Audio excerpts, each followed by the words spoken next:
human behavior, a multidimensional approach. We're going to talk about person and environment perspective in a number of ways. First, I'm going to explain Bronfenbrenner's ecological systems theory. I'm also going to talk about social work practice and types of social work schools of education. First, let's talk about the person and environment perspective. This approach, the person and environment, affirms that an individual is part of an environment that affects him or her. This person and environment perspective is one of the ways how social work is distinct from other professions such as psychology, because the emphasis is that the environment has an impact on the individual rather than internal factors from the psychological perspective. In this perspective, we assume that individuals are part of a larger ecological system as depicted in the picture, which is in line with Bronfenbrenner's ecological systems theory. Um, and social work is unique in that it recognizes that the individual do not only need interventions at the individual level, but also at the social environmental level or macro level. So this diagram right here illustrates ecological systems theory and includes again 5 different systems in which individuals interact.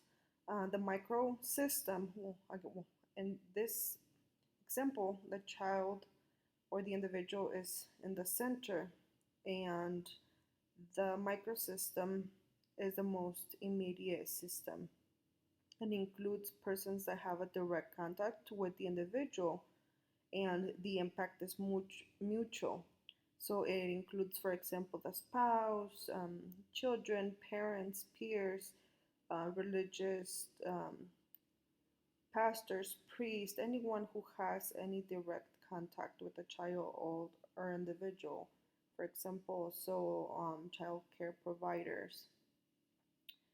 The next level is the mesosystem and involves the relationship with those in the microsystem. So, for example, a university is a mesosystem that involves the relationships between the student and the professor.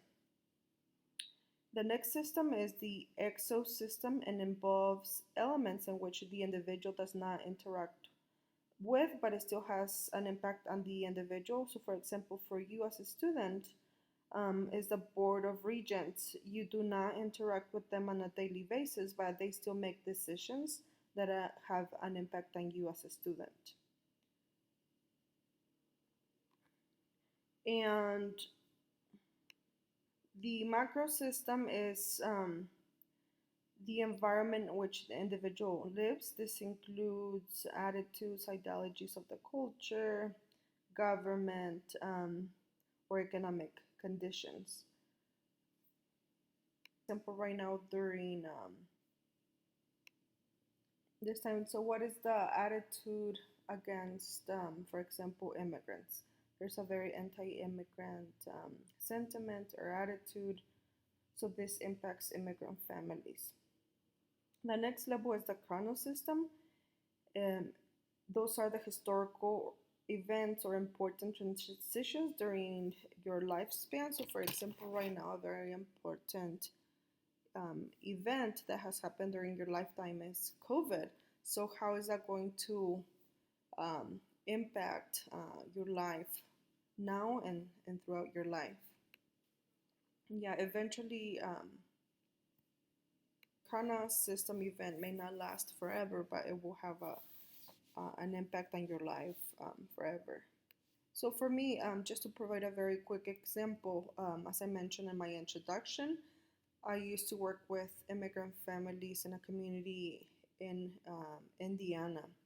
So I worked with children of immigrants, and some of them were undocumented or they were DACA students or had received temporary relief under status from the government.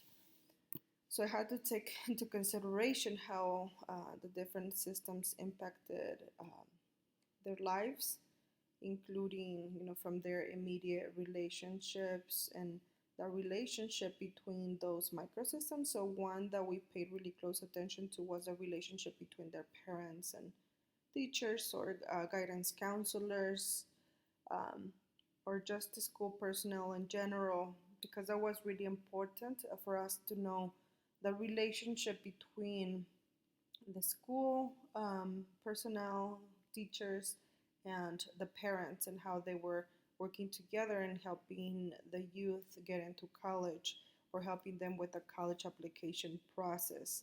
And if there wasn't a good relationship, or um, there was a lack of communication between parents and school, we had to work in order to improve that communication. And with the Excel system, it was also important for us to learn how the school board decisions were impacting the youth, um, and whether families had access to different services in the community, even how the parents' work conditions were impacting them. So, for example, if they were working in factories very long hours, doing very arduous work, that would have an impact on the child as well. And also for events that we were holding, because if we would have workshops on the application process, what times were the parents available so that they could attend. And again, with the macro system, like what were the attitudes against immigrant families at that time?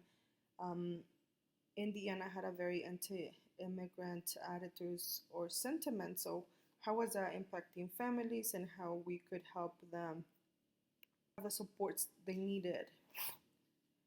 And the chrono systems, like what was happening at that time, like what were the environmental changes.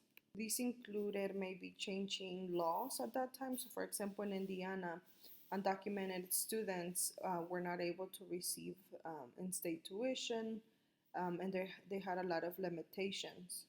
So, yeah, this is an example, and you will be looking at another example through your discussion to see how you can apply the person and environment or Brenner's ecological systems theory. And so, if we use the person and environment perspective, we need to take into consideration or recognize that part of your work as a social worker is to provide interventions at the different levels. This type of work, the first one is called micro, and it was pioneered in the early 1900s by Mary Richmond, who was a social worker. She published Friendly Visiting Among the Poor in 1999, which was intended for those beginning to do charitable work with the home in the homes of the poor. It would be similar to, for example, home visiting programs or home case management. And so social work includes work with smaller groups, neighborhoods, institutions, and macro social work was pioneered by Jane Addams through community organizing and settlement houses, and it involves work through social environmental change, um, community, again, organizing, lobbying for legislation to benefit the poor and against child labor practices. So that's just one example, but there's many things that you can do at the macro level: advocacy, lobbying, program development, and evaluation. So it is also important to understand the types of social work education that exist.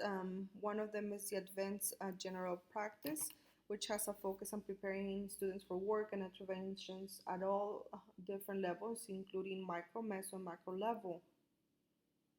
So the NASW Code of Ethics states that social workers should promote the general welfare of society, local to global levels, and the development of people in their communities. This is very general, but it's telling us that we have a mandate to not only work at the micro level, but also at the macro level for social change.